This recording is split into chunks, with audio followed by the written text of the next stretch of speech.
अबे भारत में छिड़ गए लड़ाई पिया जियल कैसे जाई पिया ना।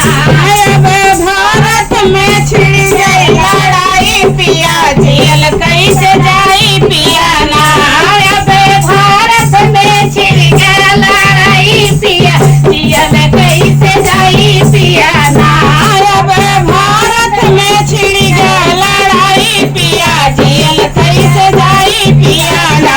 दाल की दुकान बंद किया मोदी सरकार। दाल के दुकान बंद किया सरकार। चावल दाल की दुकान बंद किया मोदी सरकार। दाल चावल के दुकान बंद किया मोदी सरकार। अबे कैसे होई पेट के भराई पिया जियल कैसे जाई पिया ना। अब कैसे होई पेट के भराई पिया जियल कैसे जाई पिया ना। अबे भारत में छिड़ गया लड़ाई पिया जियल कैसे जाई पिया ना।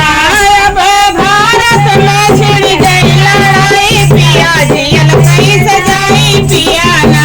साबुन के दुकान बंद किया सरकार। सरफ साबुन के दुकान बंद किया सरकार।